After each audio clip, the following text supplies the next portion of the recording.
അതൊരു കൈപ്പിഴിയാണോ? നോട്ടപ്പശകാണോ? യാദൃശ്ചികമായി സംഭവിച്ചതാണോ? ഒരിക്കലും അതൊന്നും സംഭവിക്കില്ലല്ലോ. കാരണം കോൺഗ്രസിന് വ്യക്തമായ നയമുണ്ടല്ലോ. ആ നയത്തിൽ എങ്ങനെ വ്യതിയാനം സംഭവിച്ചു? ഇപ്പോ നാം കാണേണ്ട കാര്യം, ഇതിലെല്ലാം വ്യത്യാസങ്ങൾ വരുന്നു, മാറ്റങ്ങൾ സംഭവിക്കുന്നു, കേരളത്തിൻ്റെ രീതികൾക്ക് മാറ്റം സംഭവിക്കുന്നു. മതനിരപേക്ഷതയുടെ വിളനിലം എന്ന നിലക്ക് നിന്ന കേരളത്തിന് ആ നില അവകാശപ്പെടാൻ കഴിയാത്ത സാഹചര്യം ഉരുത്തിരിഞ്ഞു വരുന്നു. അതിനിടയാക്കിയത് ഈ കഴിഞ്ഞ തെരഞ്ഞെടുപ്പിൽ ഇതേവരെ അധികാരത്തിലുണ്ടായിരുന്ന, കഴിഞ്ഞ 10 വർഷമായി അധികാരത്തിലുണ്ടായിരുന്ന LDF പരാജയപ്പെടുകയും പുതിയ ഗവൺമെന്റ് അധികാരത്തിൽ വരികയും ചെയ്തപ്പോഴാണ്. സാധാരണഗതിയിൽ നമ്മുടെ കേരളത്തിലെല്ലാവരും മതനിരപേക്ഷ നിലപാട് സ്വീകരിക്കുന്നവരാണ്, സംഘപരിവാർ ശക്തികളൊഴികെ. അപ്പോൾ പുതിയ സർക്കാരിൽ നിന്നും സാധാരണഗതിയിൽ മതനിരപേക്ഷതയ്ക്ക് പോറലുണ്ടാക്കുന്ന ഒന്നും സംഭവിക്കില്ല എന്നാണ് നമ്മളെല്ലാവരും പ്രതീക്ഷിക്കുക. പക്ഷേ എന്താണ് അനുഭവം? ഒന്നിൻ്റെയും വലിയ തോതിലുള്ള വിശദാംശങ്ങളിലേക്ക് ഞാൻ പോകുന്നില്ല. പക്ഷേ പുതിയ ഗവൺമെന്റ് അധികാരമേൽക്കുന്ന ദിവസം ഒരു പ്രത്യേക കാര്യം സംഭവിച്ചു. അന്ന് വന്ദേ മാതരം അവിടെ ചൊല്ലുന്ന നില വന്നു. വന്ദേ മാതരത്തിൻ്റെ കാര്യത്തിൽ രാജ്യത്തിന് പൊതുവായൊരു നയമുണ്ട്. ആ നയം നമ്മുടെ കോൺസ്റ്റിറ്റ്യൂഷൻ അസംബ്ലി അംഗീകരിച്ചതാണ്. ആ കോൺസ്റ്റിറ്റ്യൂഷൻ അസംബ്ലിയിൽ രാജേന്ദ്ര പ്രസാദാണ് ആ കാര്യം പ്രഖ്യാപിച്ചത്. അത് മറ്റൊന്നുമായിരുന്നില്ല, വന്ദേ മാതരം ആ ഗാനം ഒരു 2 ചരണം കഴിഞ്ഞാൽ ഒരു പ്രത്യേക മതവിഭാഗത്തിൻ്റെ മാത്രമായിട്ടുള്ള ഗാനമാണ്. നമ്മുടെ രാഷ്ട്രമോ വ്യത്യസ്ത മതങ്ങളാണ്, വ്യത്യസ്ത മതക്കാരാണ്. ഒരു രാഷ്ട്രം അംഗീകരിക്കുന്ന ഗാനം എന്ന് പറയുമ്പോൾ എല്ലാവർക്കും അംഗീകരിക്കാൻ കഴിയുന്നതാവണം, എല്ലാവർക്കും ചൊല്ലാൻ കഴിയുന്നതാവണം.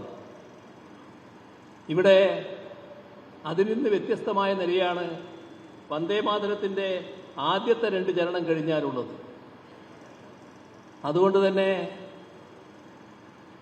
നമ്മുടെ കോൺസ്റ്റിറ്റ്യൂഷൻ അസംബ്ലി തീരുമാനിക്കുകയാണ്, രാജേന്ദ്ര പ്രസാദ് പ്രഖ്യാപിക്കുകയാണ്, വന്ദേ മാതരത്തിൻ്റെ ആദ്യത്തെ 2 ചരണം മാത്രമേ ചൊല്ലേണ്ടതുള്ളൂ. ബാക്കി കാര്യങ്ങൾ മതനിരപേക്ഷതയ്ക്ക് ചേർന്നതല്ല, അത് പ്രത്യേക മതവിഭാഗത്തിൻ്റെ ഭാഗങ്ങളാണ്, അതൊഴിവാക്കിയാണ് ചൊല്ലേണ്ടത്. ഇത് വ്യക്തതയാർന്ന തീരുമാനമായിരുന്നു. രാജ്യത്തിൻ്റെ ഏതെങ്കിലും ഒരു ചടങ്ങിൽ വന്ദേ മാതരം ചൊല്ലേണ്ടി വന്നാൽ ഇങ്ങനെയാണ് ചെയ്യേണ്ടത് എന്നാണ് കോൺസ്റ്റിറ്റ്യൂഷൻ അസംബ്ലി നിർദ്ദേശിച്ചത്. ഇപ്പോൾ മാത്രമല്ല, RSSന് ആ കാര്യത്തിലൊരു നിലപാടുണ്ട്. RSSന്റെ നിലപാട് വന്ദേ മാതരം പൂർണ്ണമായി ചൊല്ലണമെന്നാണ്. നമ്മുടെ പുതിയ ഗവൺമെന്റ് അധികാരമേൽക്കുന്ന ദിവസം അവിടെ കേട്ടത് വന്ദേ മാതരം ആലപിക്കുന്നു. വന്ദേ മാതരത്തിൻ്റെ ആദ്യത്തെ 2 ചരണങ്ങളല്ല, വന്ദേ മാതരം പൂർണ്ണമായി ആലപിക്കുകയാണ്. അത് RSS വേദിയിൽ ആലപിക്കും, RSSകാരാലപിക്കും. പക്ഷേ മതനിരപേക്ഷത അംഗീകരിക്കുന്ന ഒരു സർക്കാരിന് ഭൂഷണമായിട്ടുള്ള കാര്യമല്ല അത്. എങ്ങനെയാണ് അത്തരമൊരു ഗാനം രാജ്യവും നേരത്തെ മുതൽക്ക് കോൺഗ്രസ് പാർട്ടിയും അംഗീകരിച്ച കാര്യങ്ങളിൽ നിന്ന് വ്യത്യസ്തമായി മുഴുവനായി ചൊല്ലുന്ന അവസ്ഥ വന്നത്? അത് RSS അജണ്ടയ്ക്ക് കീഴ്പ്പെടലല്ലേ?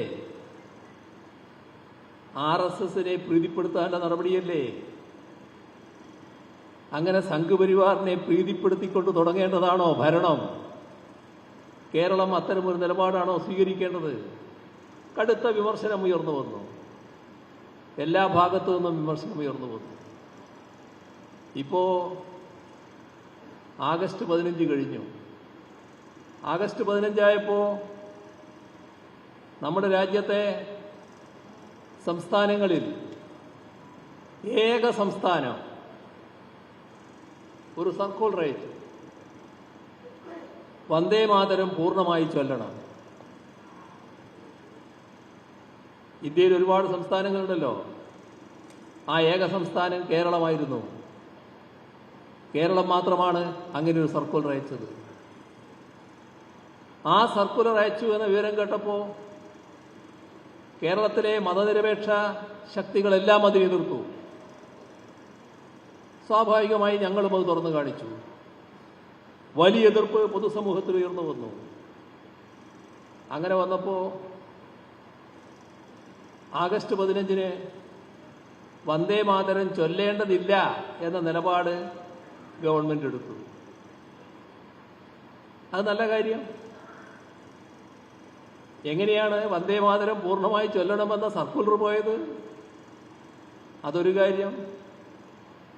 മറ്റൊരു കാര്യം, ഇവിടെ ഭരണത്തിന് നേതൃത്വം കൊടുക്കുന്ന മുഖ്യമന്ത്രി കോൺഗ്രസിന്റെ നേതാവാണ്. കോൺഗ്രസ് അംഗീകരിച്ചിട്ടുള്ളത് വന്ദേ മാതരത്തിന്റെ ആദ്യത്തെ 2 ചരണങ്ങൾ മാത്രം ചൊല്ലുക എന്നുള്ളതാണ്. കോൺഗ്രസിന്റെ ആസ്ഥാന മന്ദിരം ഡൽഹിയിൽ കോൺഗ്രസിന്റെ പ്രധാന നേതാക്കളെല്ലാം അണിനിരന്നുകൊണ്ട് ചടങ്ങ്. അതിലാദ്യം വന്ദേ മാതരം ചൊല്ലുകയാണ്. വന്ദേ മാതരം ആദ്യ 2 ചരണങ്ങൾ ചൊല്ലുന്നതിൽ തെറ്റില്ല, അത് കോൺഗ്രസ് അംഗീകരിച്ചതാണ്. പക്ഷേ ആദ്യ 2 ചരണങ്ങൾ മാത്രമല്ല, പൂർണ്ണമായി ചൊല്ലി. അതൊരു കൈപ്പിഴിയാണോ? നോട്ടപ്പശകാണോ? യാദൃശ്ചികമായി സംഭവിച്ചതാണോ? ഒരിക്കലും അതൊന്നും സംഭവിക്കില്ലല്ലോ. കാരണം കോൺഗ്രസിന് വ്യക്തമായ നയമുണ്ടല്ലോ. ആ നയത്തിൽ നിന്ന് എങ്ങനെ വ്യതിയാനം സംഭവിച്ചു?